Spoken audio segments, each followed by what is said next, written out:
Hey guys, so this is probably going to be my last video of my first day of YouTube videos, and this will be on Stranger Things, as the title shows. Now this show is a Netflix 8-episode, I would call it mini-series. Each episode is about an hour long, and it's about these kids, Goonie-esque, takes place in the same time period as the Goonies. Goonies meets Twilight Zones.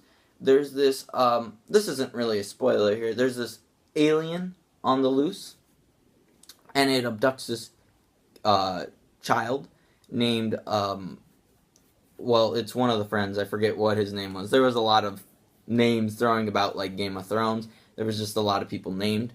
And basically, it's this lazy town where nothing happens, and this cop, Hopper, is sent out to find this kid, and it turns out to be a much bigger investigation than he thought due to the paranormal kind of sci-fi elements in this show. And it's a lot like the Goonies because it focuses on these four kids' adventure to find their friend. And they're just a bunch of nerds, and slowly throughout the show, they become the heroes that they always wanted to be in their Dungeons and Dragons games. It has your normal fat, weird friend, your normal main character guy who doesn't seem too weird but is with the weird kids, and your normal black nerd. And so it's kind of got all of that. It's got love in it from his older sister, the adults in the movie. It's got action, it's got horror, it's got drama. It's really got everything, and it's a great 8-episode run of a TV show, and one of the better Netflix series I have seen to date, and I watch almost all the Netflix exclusive series, not just shows on Netflix. Now, Winona Ryder plays Joyce Byers, and she plays a really, really distressed mom.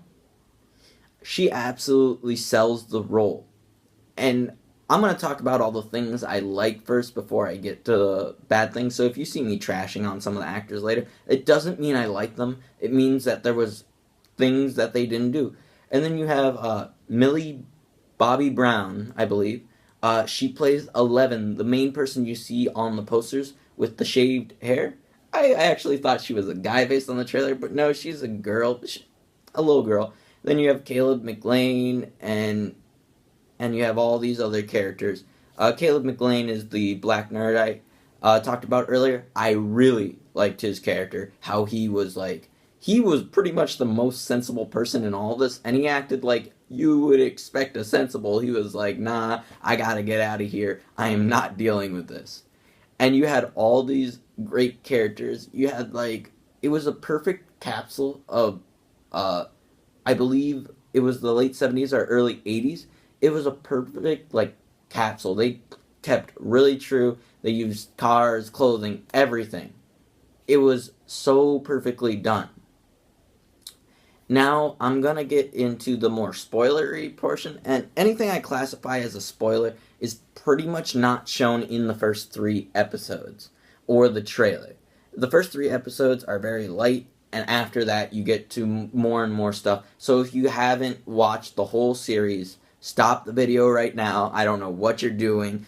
You could illegally stream it. I don't care. I'm not the one in charge. I'm not saying you should illegally stream it. Buy Netflix, use 30 free day. Watch it right now. Get on that. And watch a House of Cards and Orange is the New Black. Get on that right now. So, now I'm going to continue. Now, my biggest complaint in the show is the ending. Joe Carey plays Steve Harrington, the older jock guy that's dating the main character's sister. Natalie Dyer plays Nancy Wheeler. That's the main character's sister. She's also a main character in herself. Now, she has this love interest with this Charlie Heaton, Jonathan Byers, the kid who gets lost, his older brother. So you have the older generation and the younger generation. I'm going to be talking about the older generation here because I'm talking in context of the ending. The ending takes 3 months, I believe, after they get back the lost Byers kid. And it's perfect. it's like everything's going well, it's Christmas. But then they casually pan to Steve Harrington and Nancy Wheeler. They're still going out. Now, this may seem like a tiny thing to nitpick, but Steve Harrington slut-shamed her, abused her. It seemed like he was going to hit her at multiple times, was very, abusive, peer pressured her into both sex and alcohol, none of which is okay. And at the end of the show, they're going to say, he had a change of heart. He washed the slut-shaming sign off the movie theater that the whole town saw, and this is a very small town. If your boyfriend slut-shames you in front of the whole town, I'm talking over 80 people that you know personally, you dump his ass on the street. Excuse my language. You do not continue the relationship because he had a change of heart. Sure, he bought the guy a camera. Who cares? Who cares? Oh, and I have the name right here. Finn Wolfhard, I believe, plays Mike Wheeler, the main character. Big props to him. Big props to him. He does a perfect job. And so, but getting back to the ending. Now, you see at the end him pop out the slug out of his mouth, the missing buyer's kid that returned, which is a hint that maybe the alien is coming or he's dying inside.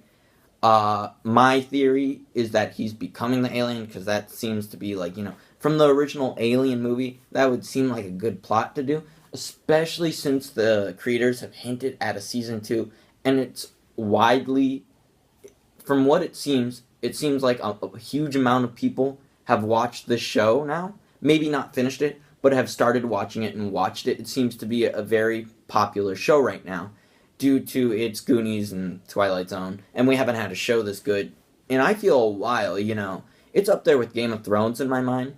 But there are endings to sci-fi horror movies. And I usually am not satisfied. And I think this continues. And I actually expected to be satisfied here. But just that relationship thing was off-putting. The slug thing, I was like, oh, if that was it, that would have been nice. But, how everything kind of goes back to normal, but it's like, ooh, there could be something. I like that a little bit, but the relationship thing was so off-putting. The time we spent with Mike Wheeler, and just his ending is so unsatisfying. He doesn't necessarily end up happy. He's more scarred that, spoilers, 11 died. He's so unhappy, and it's just, I feel meh. And then Caleb McLaughlin, who I said was one of my favorite characters, played Lucas Sinsler. He didn't really even have an ending. We never got to see his family. What's up with that? We saw all the other kids' families but his. Oh, and we also didn't see the fat friend. I'm not trying to be mean, but that's his character. The fat friend, we never saw his family. That's a little weird. I feel like they should have spent a little time developing the parents a little bit. I felt the younger kids developed very well. They're in elementary school. And the high schooler, elementary, middle school, can't tell really. All little kids. And then the high school kids, very well developed. But the adults seem very two-dimensional, whereas the younger kids seem three-dimensional. I would love for them to make three-dimensional parent characters. The only one really flushed out is Winona Ryder's character, Joyce Bryce. That is the only, and David Harbour's Jim Hopper. Also, there's a lot of stuff going on with Jim Hopper's character that is explained through showing and not telling, and showing his character, which is very smart. But there are scenes, there's this one scene where he just sleeps with a random woman. We don't know who it is. I think it might have been the librarian. You didn't really get a good look at her. And it made that scene feel meaningless, even though it was supposed to have a deeper meaning. And it's just the nitpicking things. So this show, I'd have to give a 9 out of 10. Maybe on a bad day, an 8 out of 10. But for now, I'm going to give it a 9 out of 10. and say the ending was unsatisfying, and but it's a TV show, so there's going to be scenes that aren't as good, and I feel like they were shooting for a season 2. When I would love this to be a kind of True Detective, but don't burn me like True Detective season 2. I would love to see this as a True Detective saying Stranger Things season 2. We're focusing on new kids, new characters, new everything. Maybe not even kids, maybe adults. Do it like the Twilight Zone kind of, but seasonal. Not an alien, a new thing. I want new, I want innovative, because I really can't see them juicing out even another 4 episodes of this. I really can't see it. But, that's just my opinion. If you want to see another person who I highly recommend checking out, I'll link him in the description below. Check out Don Brooks. I watched 2 minutes of his. He's my friend from middle school. I saw 2 minutes of his, so some of the things I said in this video were inspired by the 2 minutes I watched. I try not to be biased based on what I've read, but I will always include, if I've watched someone else, I will always include their video down below, just so you can get the lowdown, and so I'm just not copying them and stealing from their views. So, but that's my opinion. 9 out of 10 Stranger Things. Please check it out. Orange is the New Black, BoJack Horseman. Actually, BoJack Horseman review, gonna post on Monday. So, see you then.